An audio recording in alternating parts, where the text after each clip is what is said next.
Hello friends, नमस्कार। Judicial exam watcher channel से मैं Rajesh Kumar Soni. Computer basic GK का ये दूसरा वीडियो आज अपलोड हो रहा है। एमपीएसजेएस के लिए बहुत ही ज़्यादा इम्पोर्टेंट कंप्यूटर बेसिक जीके के ये वीडियो हैं। समय आपके पास ज़्यादा है नहीं, इसकी तैयारी जनरली लोग करते नहीं। एमपीजेएस वाले हमारे वकील साहब, उनके लिए जो तैयारी का समय नहीं है, जिनके पास या कर नहीं पाते हैं, वो ये वीडियो देख सकते हैं और अपनी कंप्यूटर के 5 नंबर में से कुछ नंबर सिक्योर कर सकते हैं। तो चलिए शुरू करते हैं ये वीडियो। कंप्यूटर को बंद करने की प्रक्रिया को शट डाउन तथा चालू करने की प्रक्रिया को बूट अप कहते हैं। जनरली कंप्यूटर की बंद करने की प्रक्रिया का नाम सबको पता है, लेकिन चालू करने की प्रक्रिया बहुत लोग नहीं जानते हैं। तो याद रखिएगा, बूटअप कहते हैं, और वो शट डाउन नहीं पूछेगा आपसे, बूटअप जरूर पूछ सकता है।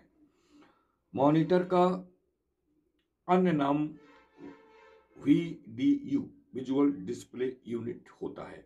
इसके पहले हम फर्स्ट वीडियो में जितने भी एब्रिविएशंस हो सकते हैं कंप्यूटर से संबंधित इंपॉर्टेंट, वो सारे एब्रिविएशंस का वीडियो फर्स्ट में दे चुका हूं। तो VDU कहते हैं मॉनिटर को, यानी कि मॉनिटर का दूसरा नाम VDU होता है। स्टैंडर्ड कीबोर्ड में 101 बटन होते हैं, ये याद रखना है, तथा 12 फंक्शन कीज होती हैं या 12 फंक्शनल कीज होती हैं।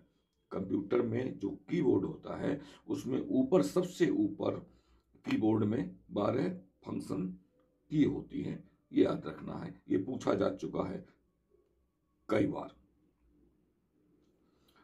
तो जो स्टैंडर्ड कीबोर्ड होता है उसमें 101 बटन होती है और 12 फंक्शनल कीज होती है। चुंबकीय डिस्क पर आयरन ऑक्साइड की परत होती है, तो याद रखना है चुंबकीय डिस्क पर किसकी परत होती है, तो आयरन ऑक्साइड की परत होती है। बाइनरी नंबर्स प्रणाली में 0 तथा 1 का ही प्रयोग होता है, ये याद रखिएगा। सारी कुछ 0 तथा 1 से ही प्रोग्राम होता है। अगला है फ्लॉपी डिस्क की साइज। तो फ्लॉपी डिस्क की साइज 3.25 इंच तथा 5.25 इंच होती है, ये आपको याद रखना है। डिस्क का साइज भी पूछा जा सकता है। कंप्यूटर नेटवर्क से संपर्क जोड़ने की प्रक्रिया को लॉग इन कहते हैं तथा संपर्क तोड़ने की प्रक्रिया को लॉग आउट कहते हैं। जनरली सभी लोग मोबाइल चलाते हैं तो ये पता है, सबको पता है। ऑपरेटिंग सिस्टम में रैम का प्रयोग किया जाता है, तो ये एक प्रकार की मेमोरी होती है। तो ऑपरेटिंग सिस्टम में रैम का प्रयोग होता है और इसी से वो परिणाम जो भविष्य में आपको देखने हैं शो करते हैं। दूसरी बात ये है कि वो जो भी प्रोग्राम होते हैं सेव होते हैं और वो तुरंत उनको पढ़ करके सिस्टम ऑपरेटिंग स्टेज में आ जाता है। तो ऑपरेटिंग सिस्टम में रैम का प्रयोग किया जाता है। कंप्यूटर में प्रोग्राम की सूची को मीनू कहते हैं। तो आजकल मोबाइल्स में भी जितने भी एप्स हैं सबके पास अपने अपने मीनूज होते हैं, वो मीनू। तो मीनू का मतलब क्या है कि वो उसमें जो प्रोग्राम है वो कैसे है, क्या है, वहाँ उस मीनू से पता चल जाता है। और उसमें आप क्या चाहते हैं मीनू में आप सर्च कर सकते हैं और वो आप देख सकते हैं। मॉडेम टेलीफोन लाइन पर काम करता है। कोई भी मॉडेम जो होता है वो टेलीफोन लाइन पर ही काम करता है। आप उससे कनेक्ट कर करके आप उसको एक्टिव कर सकते हैं और वो जिस टाइप का मॉडेम है उसी टाइप का वो फंक्शन करने लगता है।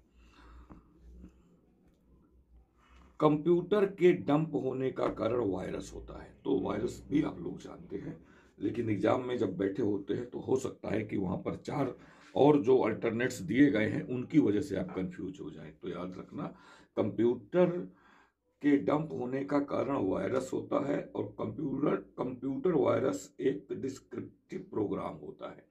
तो कंप्यूटर में जो वायरस होता है वो बैक्टीरिया के रूप में नहीं होता है, वो प्रोग्राम के रूप में होता है, वो डिस्क्रिप्टिव प्रोग्राम होता है।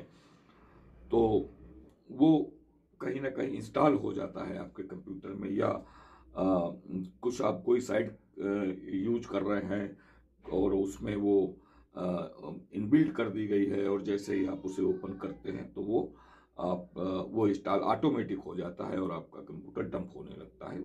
लोग कहते हैं कंप्यूटर में वायरस आ गया। कंप्यूटर का भौतिक बनावट हार्डवेयर कहलाता है, यानी कि कंप्यूटर ऊपर से देखने में कैसा लगता है, किस मटेरियल से बना हुआ है, किस आकार प्रकार का बना हुआ है, जिसको आप टच कर सकते हैं, देख सकते हैं, वो सब कंप्यूटर का जो भी भौतिक बनावट है वो हार्डवेयर कहलाता है। और कंप्यूटर के अंदर जो भी प्रोग्राम होते हैं वो सॉफ्टवेयर कहलाते हैं। हार्ड डिस्क की गति आरपीएम में नापी जाती है, तो ये भी याद रखिएगा, आरपीएम में नापी जाती है, ये गति की यूनिट है, हार्ड डिस्क के गति की यूनिट है।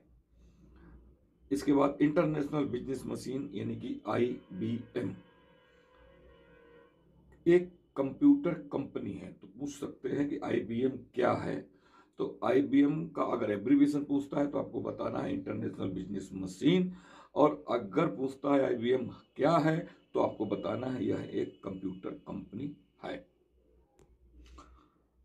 अगला वन लाइनर है, कंप्यूटर का मुख्य पृष्ठ क्या कहलाता है, तो कंप्यूटर का मुख्य पृष्ठ डेस्कटॉप कहलाता है।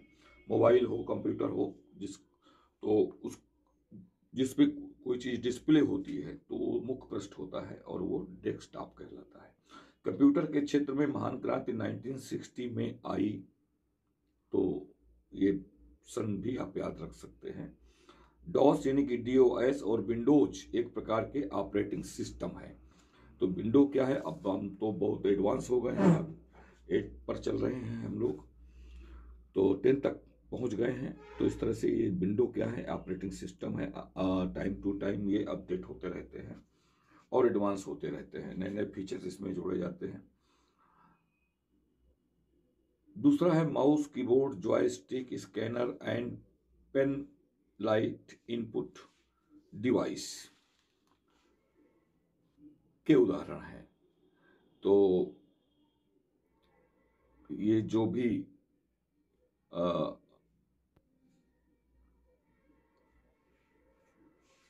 आउटपुट है वो सब, ये जितने भी आपने नाम पढ़े, माउस हो गया, कीबोर्ड हो गया, जॉयस्टिक हो गया, स्कैनर हो गया, पेन लाइट हो गया, पेन लाइट, ये सब इनपुट डिवाइस के उदाहरण हैं। तो चूंकि जो कंप्यूटर है उसमें आउटपुट और इनपुट दो रिस्पॉन्सेस होते हैं, क्या आउटपुट है क्या इनपुट है। तो ये जो भी ये चीजें रट लीजिए कि जो माउस है, कीबोर्ड है, जॉयस्टिक है, ये इनपुट के उदाहरण है, और जो प्रिंटर है, स्पीकर है, मॉनिटर आउटपुट डिवाइस है, यानी कि आउटपुट के उदाहरण है। तो यानी कि कंप्यूटर में अगर आप माउस, कीबोर्ड ये सब जोड़ते हैं तो वो इनपुट देते हैं, काम करते हैं कंप्यूटर से जुड़ करके, और ये जुड़ने के बाद जो भी आप रिजल्ट चाहते हैं, जो भी आप कंप्यूटर से चाहते हैं, जैसे कि कोई प्रिंट लेना चाहते हैं, आप ये चाहते हैं कि वो स्पीकर इनेबल हो जाए और वो हमको बोल करके बताए, तो और जो मॉनिटर है ये क्या है, आउटपुट के डिवाइस है, चूंकि ये इससे हमें एक आउटपुट मिलता है। तो आप समझ सकते हैं इनपुट और आउटपुट में डिफरेंस, याद रखिएगा। कंप्यूटर में जो माउस है, कीबोर्ड है, जॉयस्टिक है, इनसे हम इनपुट लेते हैं, और प्रिंटर, स्पीकर, मॉनिटर से हम आउटपुट लेते हैं, ऐसे आप याद कर लो। इंटरनेट पर भेजा जाने वाला संदेश ईमेल कहलाता है, इलेक्ट्रॉनिक मेल कहलाता है, क्योंकि वो इलेक्ट्रॉनिक तरीके से जाता है इसलिए इलेक्ट्रॉनिक मेल कहलाता है कंप्यूटर की भाषा में। उच्च स्तरीय भाषा से मशीनी भाषा में रूपांतरण सोर्स प्रोग्राम द्वारा होता है। ये अच्छा क्वेश्चन है, पूछा जा सकता है कि उच्च स्तरीय भाषा से मशीनी भाषा में रूपांतरण किसके द्वारा होता है, तो सोर्स प्रोग्राम के द्वारा होता है। ये सोर्स प्रोग्राम आपको याद करके रखना है, बहुत इंपॉर्टेंट है, और केवल आईएमपीएस में ही पूछा जाने वाला नहीं है ये जहां कहीं भी कंप्यूटर है पूछा जाता है वहां ये पूछा जाने वाला क्वेश्चन है। इंग्लिश के समान उच्च स्तरीय भाषा कोबाल है, यानी कि जितनी ही उच्च स्तर की भाषा इंग्लिश है कंप्यूटर के लिए, उतनी ही उच्च स्तरीय भाषा कोबोल होती है कंप्यूटर के लिए। कोबोल का हम फुल फॉर्म पढ़ चुके हैं, पहला वीडियो देखना पड़ेगा उसके लिए आपको। प्रोग्राम हेतु विकसित प्रथम भाषा फोर्ट्रॉन है, ये भी याद रखना है कि कंप्यूटर्स प्रोग्राम के लिए जो पहली भाषा विकसित की गई थी वो फोर्ट्रॉन कहलाती है। उच्च स्तरीय भाषा का अनुवाद निम्न स्तरीय भाषा में कंपाइलर कहलाता है। तो इसका मतलब अभी आपने देखा कि अगर उच्च स्तरीय भाषा का जो अनुवाद है तो वो आपको बताया सोर्स प्रोग्राम के द्वारा होता है, यानी कि उच्च स्तरीय भाषा का मशीनी रूपांतरण सोर्स प्रोग्राम के द्वारा होता है। लेकिन अगर हम उच्च स्तरीय भाषा का अनुवाद निम्न स्तरीय भाषा में करते हैं तो उसे कंपाइलर कहते हैं। अगला, उच्च स्तरीय भाषा का विकास IBM ने किया, एक कंपनी है। फोर्ट्रॉन, कोबोल, बेसिक, अलगोल, पास्कल आदि ये उच्च स्तरीय भाषाएं हैं। और कोबोल के बारे में अभी हमने पढ़ा कि वो अंग्रेजी के बराबर ही उच्च स्तरीय भाषा है, उतना ही महत्व रखती है। मदरबोर्ड एक सर्किट बोर्ड है, इसमें CPU जोड़े जाते हैं। तो मदरबोर्ड में मैक्सिमम सर्किट्स होते हैं जोड़ने के लिए, तो इसमें CPU जोड़े जाते हैं। हार्ड डिस्क में कंप्यूटर प्रोग्रामों को स्टोर किया जाता है। तो हार्ड डिस्क को हमने पढ़ा, उसका क्या नाप होती है वो भी हमने पढ़ा। 3.25 इंचेस से 5.25 इंच तक ये हमने भी पढ़ रखा है। तो हार्ड डिस्क में क्या करते हैं, कंप्यूटर प्रोग्रामों को स्टोर किया जाता है, ये आपको याद रखना हार्ड डिस्क का काम क्या है। अगला है, कंप्यूटर 3 प्रकार के होते हैं, डिजिटल होता है, एनालॉजी और हाइब्रिड। ये 3 तरह के कंप्यूटर्स होते हैं, कंप्यूटर के ये प्रकार हैं।